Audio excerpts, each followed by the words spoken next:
Hello, everyone. My name is Sola Hong, and I'm the Director of Diversity, Equity, and Inclusion for both BSU and NTC. I'm happy to bring back the At the Heart of Women's Excellence series, and it is my great honor to have Carola Thorson as my guest today. Carola currently serves as the Associate Vice President of Enrollment Management for both BSU and NTC. Thank you so very much for being my guest today. Oh, thank you for having me. So what does a typical day look like for you as the Associate Vice President of Enrollment Management here for both institutions? Yeah, I liken the work of enrollment management to a web. And the work of enrollment management is kind of the nucleus that exists. And the work that we do are the specific spindles and tentacles that go out from the web of working with different programs and different departments to make sure that the student experience of coming in and making that entry point to the institution is as seamless as we possibly can make it, that there is information that's being shared without students even having to think of those questions, or if they do think of additional questions, making sure that their questions are being answered in a thoughtful and a swift response to the student family or support network that we're working with. And so a typical day could be working with any number of different, whether it's academic departments or programmatic or staff departments on the college campuses to make sure that what we're doing is providing as seamless of an experience as we possibly can for the incoming student, regardless of student type. Sounds good. And how long have you been working in this area? Yeah, so since I've been at BSU and NTC since the end of January, but I have been working in enrollment management for over 20 years now. And so really have enjoyed the work in all of the different capacities that I've held within enrollment management. And how does it feel as returning to Minnesota? I know you were in Ohio before. I was in Ohio before. It feels great to be back in Minnesota and to be able to reconnect with former colleagues who now live much closer than what they did over the course of the last 3+ years. But it also was really great to be able to do enrollment management outside of the state of Minnesota to learn more about, both the different challenges in a state that has, more than 50 different private institutions that we were competing against in that particular market. And so learning more about another market allows you to bring different pieces that you've learned back to your home market again, to be able to ask different questions. And I think that each different experience that you have in your professional life is just an additional building block that you have to be able to bring into your current professional life. And what has been your best experience so far at BSU and NTC? Yeah, that's a great question. And I think that the commonplace answer for a lot of people would be the people, but the challenge with that is that when you stop to think about it, that actually is this core truth of what does make a work environment really great. And so the different support that I have had so far with the millions of questions that I've been asking for both individuals who I have offices directly next to, and of course my team that I get to work with, the people are really, really fantastic. It's also looking at the setting of being in the North Woods in Minnesota. And there is something that's very, very special about the land that we're on, being by water with the pine trees, and being thankful for this land. And there is something that is so beautiful about the people and the place, and making sure that with the people and the place, there is that purpose and there is that growth and that moving forward for higher education. And is there any specific project that you are working with your team right now? Well, the big specific project would be working on enrollment for fall and really working to make sure that what we're doing is putting into place practice and process that helps set us up for success in the future, not just for this cycle, but for the cycle the following year, 2 years from now, 3 years from now. So instead of just looking at a 1-year cycle, it really is doing multi-year planning. Sure. And on the track that you have been in, is there any female role models that you have been looking up to? Absolutely. I think it's important to have mentors and colleagues to be able to support each other. And there's one specific human who I have always looked up to since my time where I worked at Augsburg College, now Augsburg University in Minneapolis, who actually works at Metro State right now. And she's the AVP of enrollment there. And Carrie Carroll has always been a human who is both supported the work that I do and been a very clear example of really amazing thoughtfulness and professionalism. I also have colleagues at different institutions who we were connected to by a mutual human in our lives and said, the three of you need to know one another. And we were all vice presidents at private colleges and really just continue to this day to text each other on a regular basis, to set up those Zoom calls, to be able to see each other in person, usually once a year when there isn't crazy COVID going on. Right. And we start talking shop from the moment that the airplane lands and we see each other until the time that our airplanes take off again. And so to be able to have humans who can be those supportive sounding boards, who understand what it's like to sit in this seat, and to, you know, even though we might not have the exact same challenges, again, to be those human sounding boards to be able to say, what would you do in this situation? And it's nice to have individuals, of course, on your campus, but also off of your campus to be able to ask some of those questions too. Sure. And looking back at the first day that you stepped in this field, how would you feel? And has anything been changed over the years? Yes, computers. So, you know, from the first time that I stepped in the role of being an admission counselor, there definitely was, I would say, a special component about how that felt for me, and really taking to heart what does a helping profession mean, and how can I be a valuable asset to students, families, support networks, community-based organizations, to high school guidance counselors, to make sure that the students, families, counselors, support networks have a greater knowledge about the institution that I work for, but more so, how can I help demystify what that college going experience looks like and or could feel like, either at my institution or if it's another institution. Again, when we were talking about networks of humans, how can I make sure that they're getting connected to a person at an institution that has a program that they are looking for, or an activity that they're looking for. And so again, how do we help make what kind of a confusing process sometimes can be? How can we help demystify that process and set out clear steps so that there is this path forward for the students, family support networks, guidance counselors, community-based organizations to be able to interact with one another.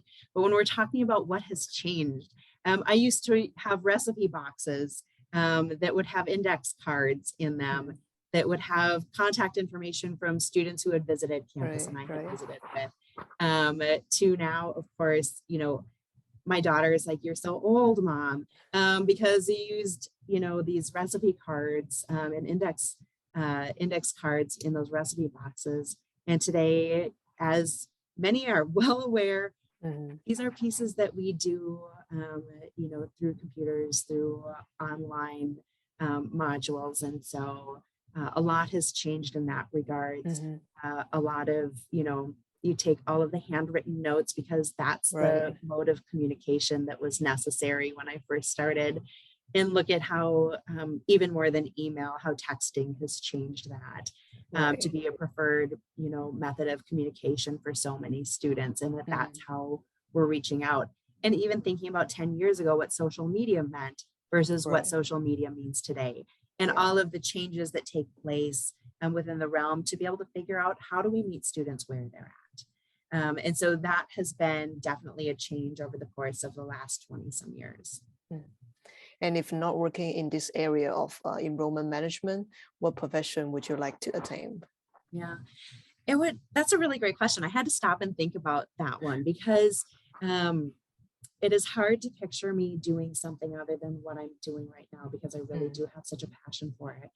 But I really feel that it would probably be something in a nonprofit sector, still being able to work with young people at this stage of their life where there is this transitional piece, this transitional time of figuring out what is my next step. And so likely looking at another nonprofit area or community-based organization that would work with young people, families, and support networks during this transitional period of young people's lives. And what do you see yourself in 5 years then? Hopefully, I see myself here sitting in this seat and looking back to be able to say, look at all of the amazing pieces that we've done. Look at all of the amazing work that we've done. All of the people that we've had the opportunity to work with, both on campus, also welcoming the new students onto campus, both for NTC and for BSU. And that is a privilege to be able to do the work of helping students, parents, and support networks along this journey, whether it's coming in for a certificate or a 4-year degree, a graduate program. Each of those different times in life are that transitional piece. And there can be a lot of, anxiousness that goes into transitional times in our lives. And so working to take out the ambiguity that can exist in that space to be able to really reassure and help along that process. And so again, it would really be streamlining processes so that in 5 years it's looking back and saying, wow, look at all of the different pieces that we've put into place, and then revamped and reassessed and revamped and reassessed. Because the work that we do in higher education is never done. The work of recruitment is never done. And it's really important to have that analysis on what we are doing to make sure that what we're doing is working. And that we are truly helping and meeting the needs of the constituents that we're working with, our students. And as one of the female admins in higher ed, what do you think of your role? And what would be the most inspiring part of your job considering your role? Yeah, I was just sharing this story with someone the other day. It was a number of years ago now. I had interviewed for a position and was told that one of the pieces that the interview committee needed to unpack was that the word aggressive came up when they were referring to me as a candidate. Because there are very different feelings that individuals might have if a woman says something versus a man says the exact same thing. And in my case, I had apparently made a statement and it sounded aggressive. And my statement back to the individual who told me this, because she said, we really had to unpack this with the committee. And I said, well, if you don't want someone who is aggressive in higher education and enrollment management, I'm not sure what you're looking for. Because our job is to be creative, and it is to brainstorm, it is to make connections, it is to helpfully ask questions to help push the institution forward. And so those are just, when we're talking about this space of being in higher education, it's about asking difficult questions and it's about supporting each other. And so how do we as leaders, as a female leader, help both foster what that can look like in a space, but also have additional conversations with other, humans in the space to be able to say, what are you interested in? What are your goals? What would you like to do, 5 years from now? Because if there's a way that I can help connect, my network to, someone who is, a first-year admission counselor, for example, or 10 years in and working in financial aid, then that's a responsibility that I have because I benefited from individuals, from mentors, female mentors that I've had who have invested their time and energy and their networks in me. And so it is my duty at this point to also work to be able to help and invest in our future leaders, of, whether it's tomorrow or whether it's in 10 years from now, of our future female leaders. And regarding like gender equity, so what do you think would be some of the challenges that a female admin is facing? Yeah, that's a really great question, Solar. I think that, in higher education, there have been, over the course of the last couple of decades, there definitely have been more female leaders in the space. And so I will say that's been something that I have watched change over the course of the last 10 years. And I think that it's twofold.